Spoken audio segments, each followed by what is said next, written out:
கடலை பருப்பு போட்டு அப்புறம் இந்த ஜவ்வரிசியும் போட்டு நம்ம கொஞ்சமாக பாயாசம் செஞ்சுக்கலாம். நான் Sivakami, welcome to Siva's kitchen. கடலை பருப்பு நான் ஏற்கனவே வேக வச்சு எடுத்து வச்சுருக்கேன் பாருங்கள். ப்ரெஷர் குக்கரில் ஒரு 6-7 விசில் வரைக்கும் இந்த கடலை பருப்பை முதல்ல வேக வச்சு எடுத்து வச்சுக்கோங்க. ஒரு பானையில் தண்ணி கொதிக்க போட்டிருக்கேன். இங்கே கொஞ்சம் முந்திரி பருப்பு, கிஸ்மிஸ்லாம் எடுத்து வச்சுருக்கேன் பாருங்கள். சேமியா கொஞ்சம் இருக்குது. இதெல்லாம் முதல்ல நம்ம கொஞ்சம் நெய் சேர்த்து இது எல்லாத்தையும் வறுத்து எடுத்து வச்சுக்கலாம்.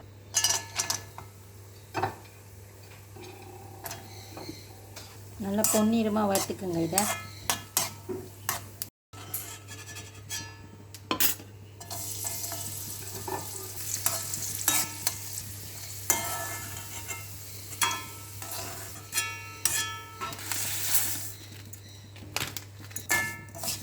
சேமியாவும் கொஞ்சம் வறுத்துக்குங்க.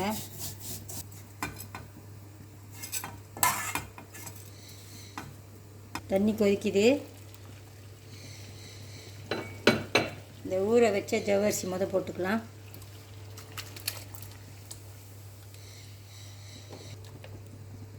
கொஞ்ச நேரம் கொதிக்கிட்டோம். இது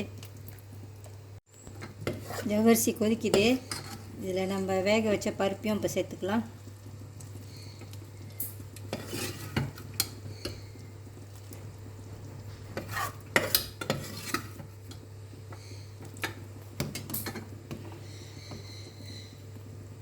சேமியாவும் இப்போயே சேர்த்துக்கலாம்.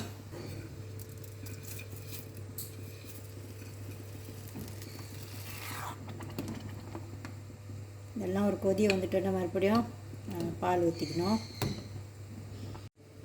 இந்த பானை 10ல் நான் பெரிய பானைக்கு இப்போ மாற்றிருக்கேன் பாருங்கள். இதில் பால் இப்போ சேர்த்துக்கலாம்.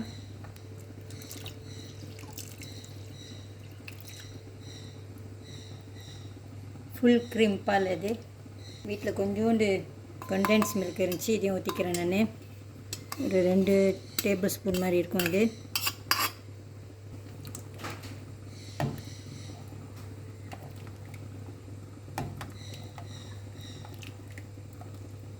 பால் கொதிக்கிட்டோம்.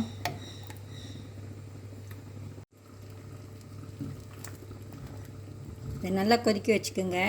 அந்த பால் வாசம், பச்சை வாசம் போகணும்.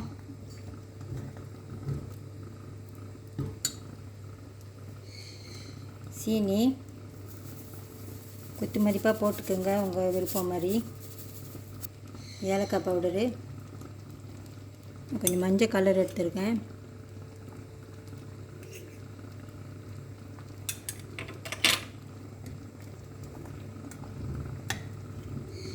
வறுத்து வச்சுருக்கேன் முந்திரி பருப்பு, திராட்சை பழம்லாம் போட்டுக்கலாம்.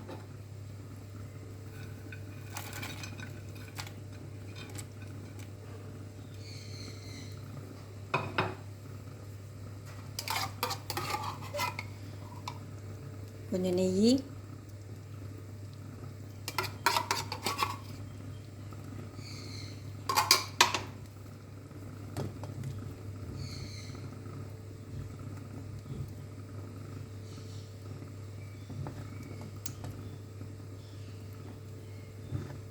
Siva's kitchen reach.